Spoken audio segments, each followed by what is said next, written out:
الحمد للہ وکفیٰ وسلام علی عبادہ الذین اصطفیٰ اما بعد فاعوذ باللہ من الشیطان الرجیم بسم اللہ الرحمن الرحیم قال لا تثریب علیکم اليوم یغفر اللہ لکم وهو ارحم الراحمین صدق اللہ مولانا العظیم۔ معزز ناظرین کرام، السلام علیکم ورحمۃ اللہ وبرکاتہ۔ الحمدللہ آج رمضان المبارک کا 11واں روزہ ہے اور ہم 13واں اور 14واں سپارہ پیام قرآن کے حوالے سے اس کے مضامین کو ذکر کر رہے ہیں۔ گزشتہ پروگرام میں حضرت یوسف علیہ السلام کے واقعات کا تذکرہ ہوا، جس کے آخر میں یوسف علیہ السلام نے اپنے تمام بھائیوں کے جتنے بھی مظالم تھے اور گناہ تھے ان کو معاف کیا اور یہ کہا لا تثریب علیکم اليوم یغفر اللہ لکم وهو ارحم الراحمین، کہ آج کے دن تم پر کوئی مواخذہ نہیں، آج کے دن تم سے کوئی بدلہ نہیں لیا جائے گا،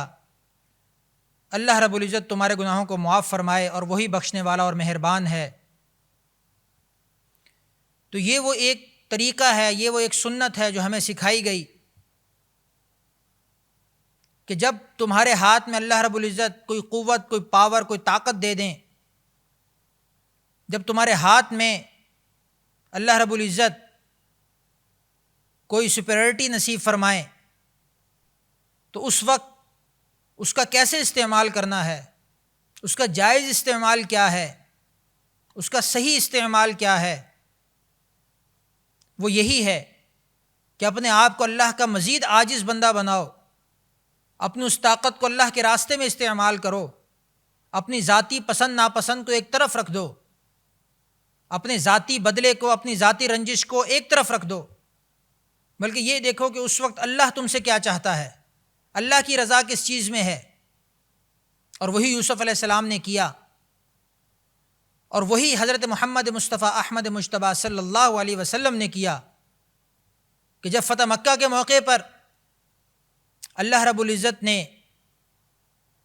آپ کو فتح نصیب فرمائی، اس وقت کی ساری طاقتیں آپ کے ہاتھ میں دے دیں، تو اس وقت بھی اگر نبی علیہ السلام رحمت للعالمین اگر یہ چاہتے کہ آپ پر کیے گئے ایک ایک ظلم کا بدلہ لیں تو لے سکتے تھے، لیکن اللہ کے نبی نے اس وقت بھی کیا ارشاد فرمایا کہ میں بھی تمہیں وہی کہتا ہوں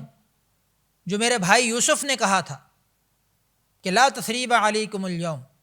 کہ آج کے دن تم پر کوئی مواخذہ نہیں، اور اللہ کے نبی نے سب کو معاف فرما دیا، صرف کچھ لوگوں کو حکم دیا کہ ان کو پکڑ کر لاؤ، ان کو قتل کرو، لیکن اس کے علاوہ سارے لوگوں کو معاف فرما دیا، کہا جو بیت اللہ میں داخل ہو گیا اس کو معافی ہے، جو ابو سفیان کے گھر میں داخل ہو گیا اس کو معافی ہے، جو ہتھیار ڈال دے اس کو معافی ہے، جو اپنے گھر میں بند ہو جائے اس کو معافی ہے۔ تو ایسے بڑے بڑے گناہ گاروں کو اللہ رب العزت کے حکم سے نبی کریم صلی اللہ علیہ وسلم نے معاف فرما دیا۔ تو اسی بات کی طرف اس آیت کے اندر اشارہ ہے، اور پھر اس صورت کے آخر میں اللہ رب العزت نے فرمایا کہ آپ کہہ دیجئے ہذہ سبیلی، قل ہذہ سبیلی، اے نبی آپ کہہ دیجئے ہذہ سبیلی، یہ میرا راستہ ہے، یہ دین پر چلنا، یہ دین کی دعوت دینا، یہ دین پر دوسروں کو بلانا، لوگوں کو بلانا، یہ میرا راستہ ہے۔ ادعو الی اللہ، میں اسی کے ذریعے لوگوں کو اللہ کی طرف بلاتا ہوں، علی بصیرۃ، حکمت اور بصیرت کے ساتھ، انا ومن اتبعنی، میرا بھی یہی راستہ ہے اور جو میری اتباع کرتے ہیں ان کا بھی یہی راستہ ہے۔ تو دعوت و تبلیغ کے کام سے جو لوگ جڑے ہیں، جن کی تنظیم یا جن کی دعوت کا مقصد اللہ کی طرف لوگوں کو بلانا ہے، ان کو چاہیے کہ اس آیت پر غور کریں اور اس میں دیکھیں کہ اللہ رب العزت اپنے نبی کو دعوت کا کون سا اسلوب سکھا رہے ہیں، کس طریقے سے سمجھا رہے ہیں کہ میں لوگوں کو اللہ کی طرف بلاتا ہوں، علی بصیرۃ، علی وجہ البصیرت بلاتا ہوں، حکمت بصیرت کے ساتھ بلاتا ہوں، کوئی زور زبردستی نہیں ہے، کوئی سختی نہیں ہے، بلکہ بصیرت کے ساتھ، ہوش مندی کے ساتھ، سوچ سمجھ کر ان کو میں اللہ کی طرف دعوت دیتا ہوں۔ تو ہم سب کو بھی اسی نبوی اسلوب کو اپنانا چاہیے، دعوتی اور تبلیغی نظام میں اسی اسلوب کو پیش نظر رکھنا چاہیے کہ اپنی ذات کا تعارف بھی ہو، وما انا من المشرکین، میں مشرکین میں سے نہیں ہوں، اپنی ذات کا تعارف بھی ہو، اور اس کے ساتھ ساتھ لوگوں کو کس اسلوب پر بلانا ہے، کس طریقے پر بلانا ہے، کس اخلاق کی بیس پر ان کو دعوت دینی ہے کہ لوگ آپ کی طرف آئیں، وہ کون سی ایسی بنیادیں ہیں کہ جن پر لوگوں کو بلایا جائے گا تو لوگ قریب ہوں گے، ان کو اپنانا ہے۔ تو اس صورت کے آخر میں اس کا تذکرہ ہوا۔ اس کے بعد سورۃ الرعد کا تذکرہ ہے، یہ بھی حروف مقطعات سے شروع ہو رہی ہے، الف لام میم را تلک آیات الکتاب والذی انزل الیک من ربک الحق ولکن اکثر الناس لا یؤمنون، کہ یہاں پر بھی اللہ رب العزت اپنی کتاب یعنی قرآن حکیم کی طرف اشارہ فرما رہے ہیں۔ قرآن میں جہاں بھی کتاب کا لفظ آیا ہے عمومی طور پر اس سے قرآن حکیم مراد ہوتا ہے، اور اللہ رب العزت یہ ارشاد فرما رہے ہیں کہ جو کچھ بھی آپ کے رب کی طرف سے آپ پر نازل کیا گیا وہ حق ہے اور سچ ہے، لیکن اکثر لوگ اس پر ایمان نہیں لاتے۔ تو اللہ رب العزت کے کلام کا یہ اسلوب رہا ہے کہ جہاں پر بھی اللہ رب العزت یہ ذکر کرتے ہیں کہ فلاں لوگ ایمان نہیں لائے، فلاں لوگوں نے انکار کیا، تو اس کے فوراً بعد اپنی قدرت کا تذکرہ فرماتے ہیں کہ دیکھیں میں اس قدرت کا مالک ہوں،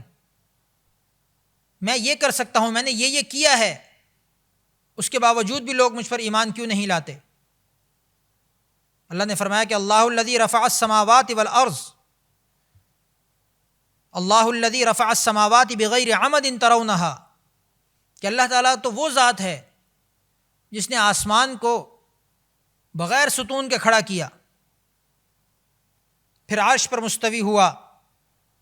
سورج اور چاند ستاروں کو مسخر کیا، اور جتنے بھی یہ پانیوں میں چیزیں چلتی ہیں سب اللہ کے حکم سے چلتی ہیں۔ اور اس طرح اللہ رب العزت نے آگے بھی اپنی قدرت کو بیان فرمایا کہ جس نے پہاڑوں کو میخوں کی طرح بنا دیا اور نہروں کو چلایا، اور اسی طرح تمام جو پھل اور ثمرات ہیں ان کو زمین سے پیدا کیا، تو پھر ان فی ذلک لآیۃ لقوم یتفکرون، تو ان سب میں فکر کرنے والوں کے لیے، غور کرنے والوں کے لیے، عقل والوں کے لیے نشانیاں موجود ہیں کہ وہ دیکھیں کہ جو ذات ان سب کو پیدا کرنے والی ہے وہی ذات اس بات کے لائق ہے کہ اس کی عبادت کی جائے۔ اور پھر آگے اللہ رب العزت نے فرمایا قل من رب السماوات والارض،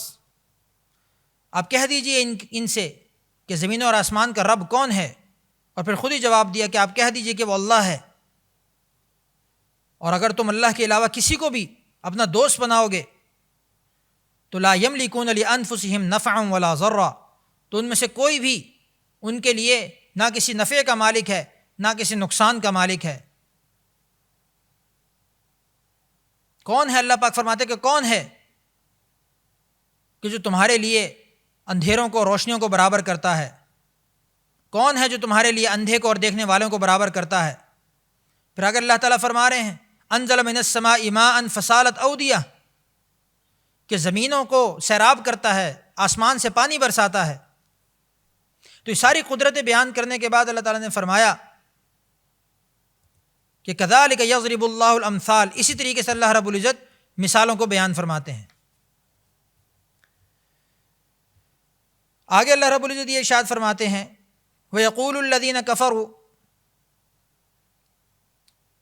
اور وہ لوگ جنہوں نے کفر کیا ان سے کہا جاتا ہے کہ لولا انزل علیہ آیۃ من ربہ، کہ جو اگر اللہ تعالیٰ تم پر یہ آیات نازل کرتا ہے، اپنی نشانیاں نازل کرتا ہے، تو تم اس پر ایمان کیوں نہیں لاتے؟ الذین آمنوا، پھر مومنین کا ذکر کیا کہ وہ لوگ جو ایمان لائے، وتطمئن قلوبہم بذکر اللہ، اور اپنے دلوں کو اللہ کے ذکر سے مطمئن کرتے ہیں، اپنے دلوں کو اللہ کے ذکر سے سکون پہنچاتے ہیں، یہی وہ لوگ ایماندار ہیں، یہی لوگ ہدایت پر ہیں۔ الا بذکر اللہ تطمئن القلوب، اور ایک واضح قول ارشاد فرمایا کہ لوگوں کے دلوں کا سکون اللہ کے ذکر میں ہے۔ آج ہر کوئی دلی سکون کی تلاش میں ہے، اور ہر کسی نے اس سکون کی تلاش کے لیے اپنے اپنے راستوں کا انتخاب کیا ہوا ہے۔ کوئی شخص کسی راستے میں دل کا سکون ڈھونڈتا ہے، کوئی شخص کسی دوسرے راستے میں دل کا سکون ڈھونڈتا ہے، کوئی شخص باطل طریقے پر چلتا ہے۔ لوگوں نے بہت سی چیزوں کو دل کا سکون بتایا ہوا ہے۔ کچھ لوگ موسیقی کو روح کی غذا کہتے ہیں، کچھ لوگ نشے میں پڑ جانے میں اپنا سکون تلاش کرتے ہیں، لیکن اللہ رب العزت نے واضح طور پر بیان فرما دیا الا بذکر اللہ تطمئن القلوب، کہ دلوں کا سکون تو اللہ کے ذکر میں ہے۔ اب وہ اللہ کا ذکر کسی بھی طرح سے ہو، وہ نماز کی صورت میں ہو سکتا ہے، وہ ذکر کی صورت میں ہو سکتا ہے، وہ کسی سے اچھی بات کرنے کی صورت میں ہو سکتا ہے، وہ کسی کو اچھی بات کی نصیحت کرنے کی صورت میں ہو سکتا ہے۔ کسی بھی صورت میں اللہ کا ذکر ہو، وہ دلوں کے اطمینان کا سبب ہے، وہ حقیقی اطمینان کا سبب ہے۔ دوسرے جتنے بھی راستے لوگ ڈھونڈتے ہیں، وقتی طور پر شاید ان کو اطمینان حاصل ہو جاتا ہو، وقتی طور پر ذہن سے کوئی گرہ کھل جاتی ہو، وقتی طور پر دل و دماغ پر پڑی ہوئی کوئی گرد چھٹ جاتی ہو، لیکن بعد میں جا کر پھر دوبارہ وہی بوجھ شروع ہو جاتا ہے۔ جیسے کسی نے کیا خوب کہا ہے کہ ہر گناہ اور ہر لذت کی انتہا بیزاری ہے۔ آپ کسی بھی لذت کو حاصل کریں، ایک آخر وقت ایسا آئے گا کہ آپ اس سے بیزار ہو جائیں گے، آپ کو وہ اچھی نہیں لگے گی، آپ کہیں گے کہ بس اب نہیں چاہیے مجھے۔ اس طرح آپ کسی گناہ میں پڑتے ہیں، شروع میں بڑا خوشنما معلوم ہوتا ہے، بڑا دل کو اچھا لگتا ہے، نفس اس کو بڑا خوبصورت کر کے بتاتا ہے، شیطان اس کی بہت ہی خوبصورت تعریفیں کر کر کے آپ کے سامنے لے کر آتا ہے، آپ کے دل و دماغ میں اس کی خوبصورتی کو بٹھاتا ہے، تبھی آپ اس گناہ کو کرتے ہیں۔ ورنہ تو انسان اپنے اعمال کا مالک ہے نا، اپنے اعضاء و جوارح کا مالک ہے۔ وہ گناہ کی طرف کیوں جاتا ہے؟ اس کے سامنے کچھ ایسا کر کے بتایا جاتا ہے، اس کے دل و دماغ پر یہ تاثر چھوڑا جاتا ہے کہ یہ چیز اچھی ہے اس لیے جاؤ اس کے پیچھے، تو انسان جاتا ہے۔ لیکن ایک بار کرتا ہے، دو بار کرتا ہے، تین بار کرتا ہے، آخر کار بیزار ہو جاتا ہے۔ اس لیے کہ یہ دنیا ہے، یہ دنیا کا نظام ہے۔ دنیا کے اندر جتنی بھی لذتیں، جتنی بھی خواہشیں، جتنی بھی آپ کے آرام پورے ہوں گے، آخر کار وہ ایک دفعہ جا کے آپ کو بے سکونی کی طرف لے کر جائیں گے۔ تو حقیقی لطف اور حقیقی سکون اللہ رب العزت نے جب فرما دیا قرآن حق سچ ہے، تو قرآن کی ہر بات حق سچ ہے کہ حقیقی لطف آپ کو اس کے اندر ملے گا۔ آپ قرآن پڑھ کے دیکھیں، شروع میں چاہے آپ کو تھوڑی سی مشقت ہوگی، لیکن جب آپ ایک دفعہ فلو میں آ جائیں گے تو پھر اس کا لطف کبھی ختم ہونے والا نہیں ہے۔ اور یہ دنیا کے اعتبار سے یہ چیزیں ہیں کہ جس میں ہر چیز کی انتہا بیزاری ہے۔ جب آپ جنت میں چلے جائیں گے، وہاں پر پھر ہر لذت پچھلی لذت سے زیادہ بہتر ہوگی۔ یہاں تو لذت جب بڑھتی جاتی ہے تو اس کا مقدار درجہ کم ہوتا چلا جاتا ہے، آگے چلتے رہتے ہیں تو وہ ایک چیز ہمیں پہلی دفعہ بہت اچھی لگتی ہے، دوسری دفعہ تھوڑی سی کم، تیسری دفعہ اس سے کم، چوتھی دفعہ بالکل ہی بس پوری سوری ہو جاتی۔ لیکن جنت کے اندر ہر چیز بڑھتی چلی جائے گی۔ ایک چیز کا رتبہ، ایک چیز کا لطف اگر ہمیں حاصل ہوا ہے تو دوسری دفعہ اسی چیز کا لطف ہم حاصل کرنا چاہیں گے، وہ اس سے دگنا ہوگا۔ تو اس اعتبار سے دنیا کے اندر اللہ رب العزت نے دلوں کا سکون جو حاصل کرنے کا کہا ہے، اس کا ایک واضح ضابطہ متعین فرما دیا۔ تو جو شخص بھی اس سے ہٹ کر کسی اور چیز کے اندر اپنے دل کا سکون ڈھونڈے گا، کسی اور چیز کے اندر اپنے روح کا اور قلب کا سکون ڈھونڈے گا، تو اس کو نہیں ملے گا۔ آگے اللہ رب العزت نے فرمایا وَلَقَدِ اسْتُهْزِئَ بِرُسُلٍ مِّن قَبْلِكَ فَأَمْلَيْتُ لِلَّذِينَ كَفَرُوا ثُمَّ أَخَذْتُهُمْ، کہ جو استہزاء کرتے ہیں اپنے رسولوں کا، مذاق اڑاتے ہیں، ان کے بارے میں اللہ نے فرمایا کہ ان لوگوں، یہ کفر والوں کے ساتھ مل گئے تو ان کو اللہ کے عذاب سے کوئی نہیں بچا سکتا۔ میں استہزاء کرنا، یہ تو کفر کی سب سے آخری قسم ہے۔ کہ ہمارے ہاں بھی اگر کوئی شخص مومن ہے، مسلمان ہے، اگر وہ کسی شرعی حکم کو نہیں مانتا یا اس پر عمل نہیں کرتا، وہ ایک الگ چیز ہے۔ نماز کے بارے میں مثال کے طور پہ کوئی شخص نماز نہیں پڑھتا، ہم اس کو متفقہ طور پہ یہ نہیں کہہ سکتے کہ وہ کافر ہو گیا۔ لیکن اگر کوئی شخص نماز کا مذاق اڑاتا ہے،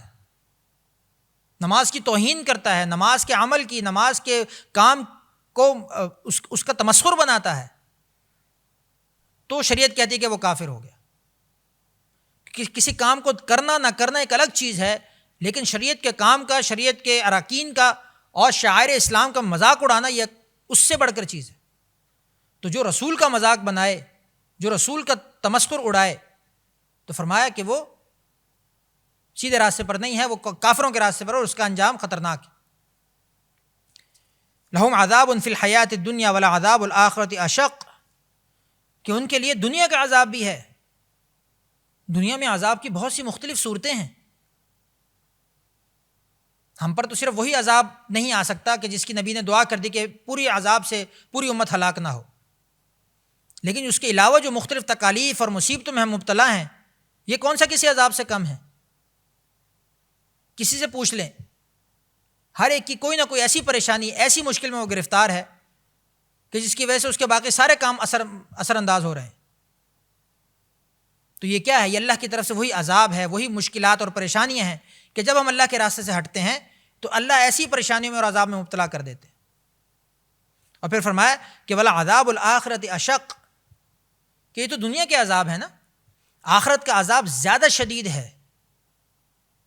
وہ زیادہ شاق ہے تم پر، تم سے برداشت نہیں ہوگا۔ وما لہم من اللہ من واق، اللہ کے علاوہ وہاں سے کوئی بچانے والا نہیں ہے۔ پھر آخری رکوع کے اندر فرمایا وَلَقَدْ أَرْسَلْنَا رُسُلًا مِّن قَبْلِكَ وَجَعَلْنَا لَهُمْ أَزْوَاجًا وَذُرِّيَّةً وَمَا كَانَ لِرَسُولٍ أَن يَأْتِيَ بِآيَةٍ إِلَّا بِإِذْنِ اللَّهِ۔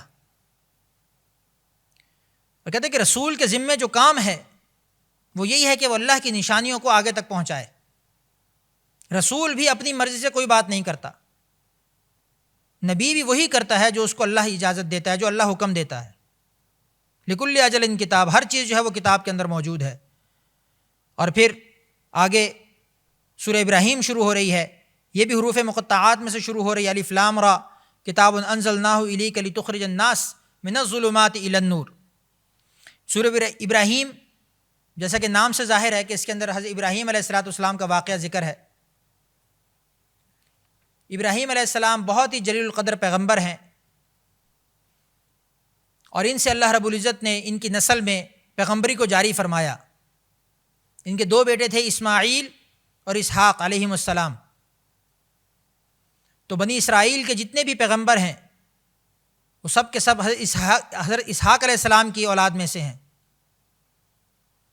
اور حضرت اسماعیل علیہ السلام کی اولاد میں سے اس وقت کوئی نبی نہیں آیا، اور آخر میں آ کے ہمارے نبی کریم صلی اللہ علیہ وسلم حضرت اسماعیل علیہ السلام کی اولاد میں سے ہوئے، اور باقی سارے انبیاء دوسرے بیٹے حضرت اسحاق علیہ السلام کی اولاد میں سے ہوئے۔ تو اس اعتبار سے آپ کو ابو الانبیاء بھی کہا جاتا ہے، نبیوں کا باپ۔ اور جیسی قربانی حضرت ابراہیم علیہ السلام نے دی، ایسی قربانی کسی نبی سے نہیں لی گئی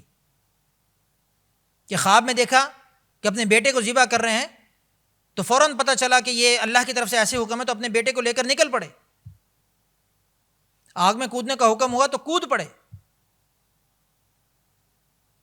تو یہ وہ جذبہ ہے، یہ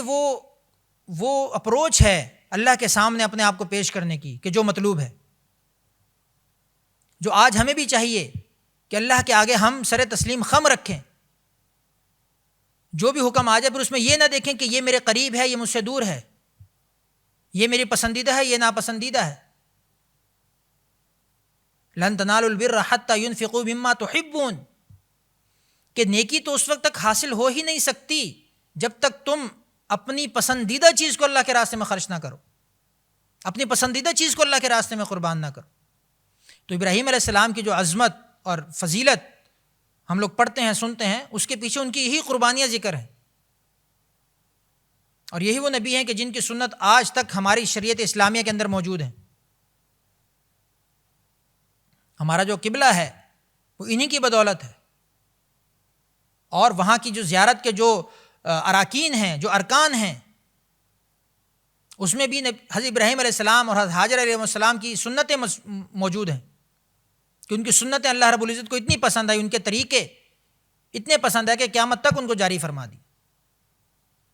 تو انہی تمام چیزوں کو مربوط کیا ہے اس صورت نے، تو اللہ رب العزت نے اس کے اندر بتایا، ایک واضح حکم ارشاد فرمایا، وَإِذْ تَأَذَّنَ رَبُّكُمْ لَإِن شَكَرْتُمْ لَأَزِيدَنَّكُمْ وَلَئِن كَفَرْتُمْ إِنَّ عَذَابِي لَشَدِيدٌ، کہ جب تمہارے رب کی طرف سے تمہیں کوئی حکم دیا جائے تو اگر تم اس میں شکر کرو گے تو اللہ تعالیٰ تمہیں اس کی نعمتوں میں اضافہ فرمائیں گے۔ تو یہ شکر بڑا ضروری ہے، شکر کے مفہوم کو سمجھنا بہت ضروری ہے۔ شکر کا مفہوم بہت وسیع ہے، ہم صرف زبان سے الحمدللہ کہنے کو شکر کہتے ہیں، لیکن شکر کا تعلق نہ صرف آپ کے قول کے ساتھ ہے بلکہ آپ کے فعل کے ساتھ بھی ہے۔ شکر کا تعلق نعمت کے ساتھ ہوتا ہے نا، اللہ نے آپ کو نعمت دی، آپ نے شکر ادا کرنا ہے۔ اب اس کا شکر کس طریقے سے ادا کرنا ہے؟ اللہ نے آپ کو آنکھیں دی ہیں، اللہ نے آپ کو کان دیے ہیں، اللہ نے آپ کو سوچنے سمجھنے کی صلاحیت دی ہے، اللہ نے آپ کو ہاتھ پاؤں دیے ہیں، اللہ پاک نے آپ کو اپنی مرضی سے کوئی بھی کام کرنے کی صلاحیت دی ہے۔ اب اس کا شکر کیا ہے؟ ایک تو یہ کہیں کہ یا اللہ تیرا شکر ہے، زبان سے کہیں، یہ بھی ضروری ہے۔ ایک یہ شکر کہ اس کو اللہ کے کاموں میں استعمال کرنا، ان تمام نعمتوں کو اللہ کے راستے میں استعمال کرنا، یہ حقیقی شکر ہے۔ اگر آپ ان تمام نعمتوں کو اللہ کے خلاف استعمال کریں گے، اللہ کے راستے کے ہٹ کر استعمال کریں گے، پھر زبان سے لاکھ مرتبہ بھی کہیں یا اللہ تیرا شکر ہے، وہ شکر کا کوئی فائدہ نہیں۔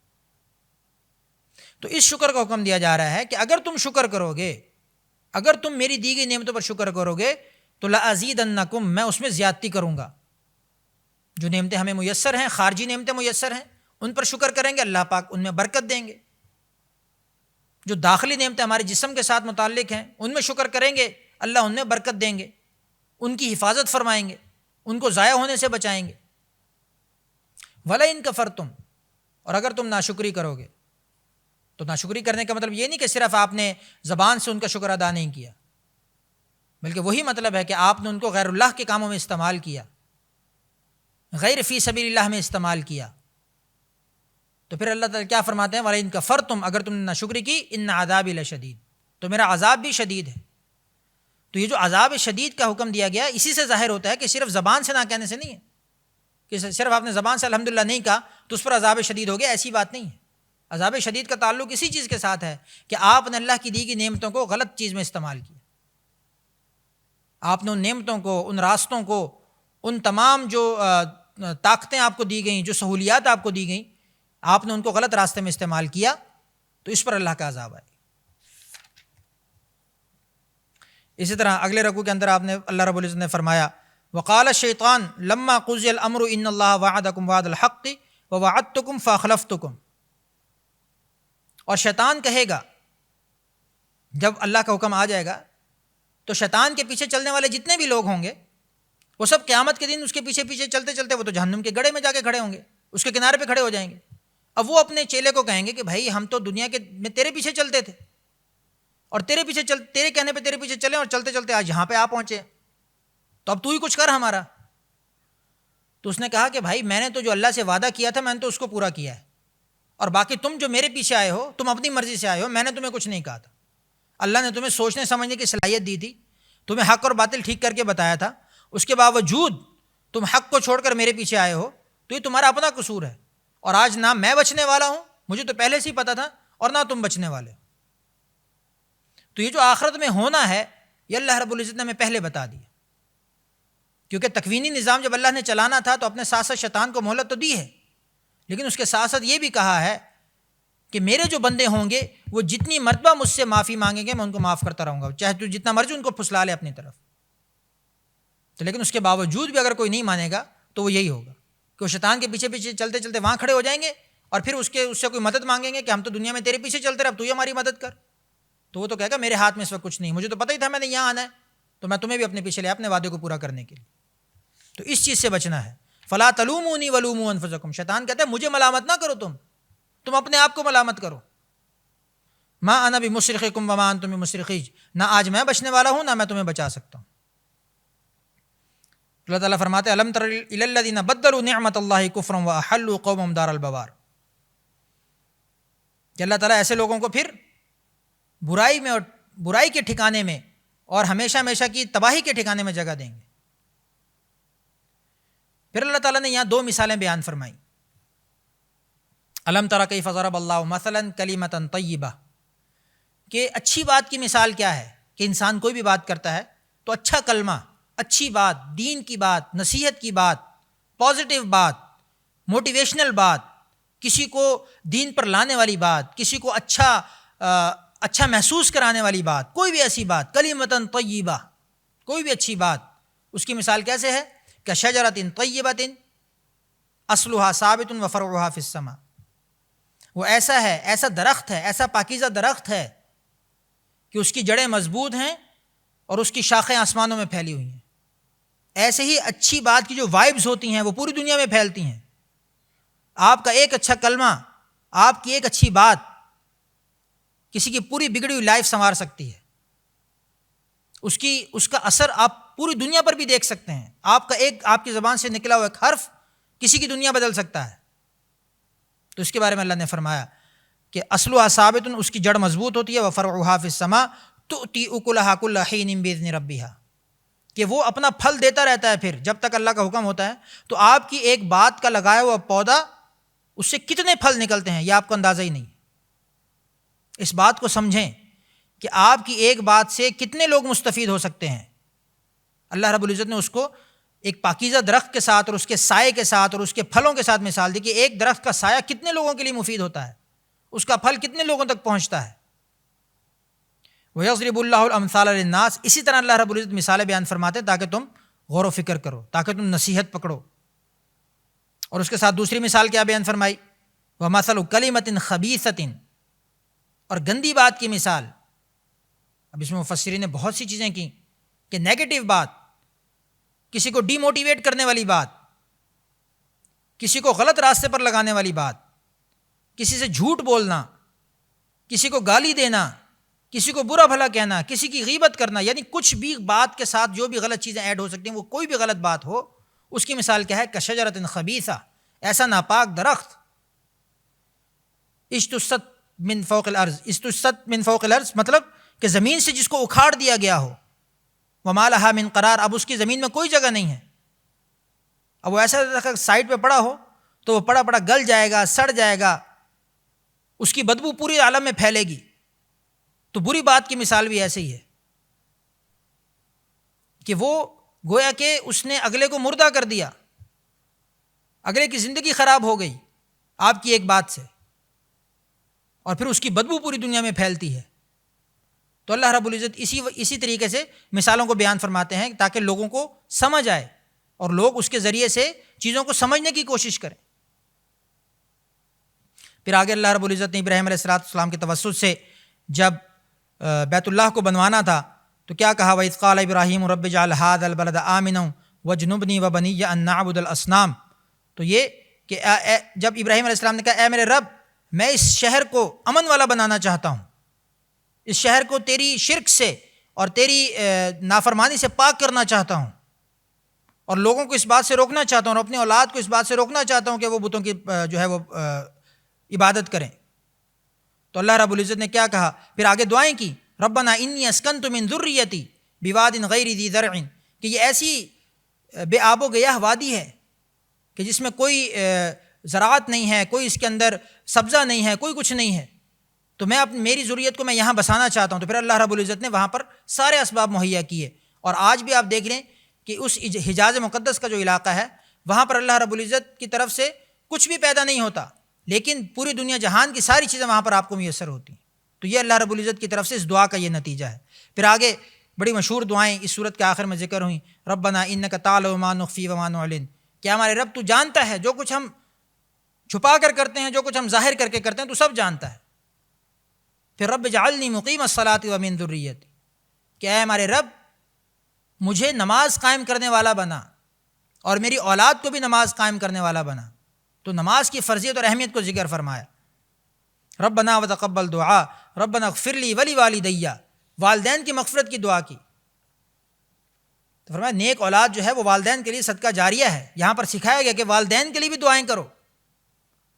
والدین کو بھی دعاؤں کی ضرورت ہے،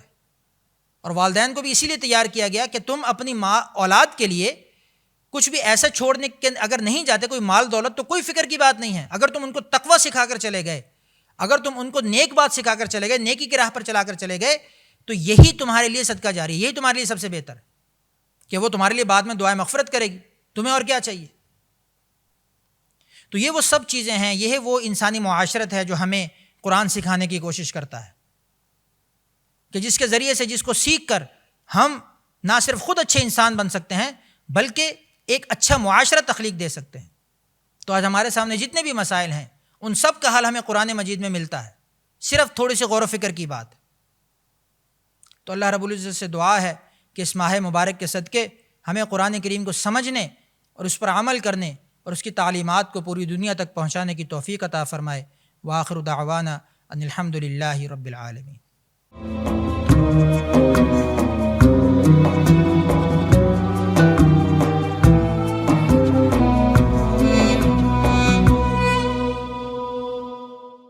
ISP Munch.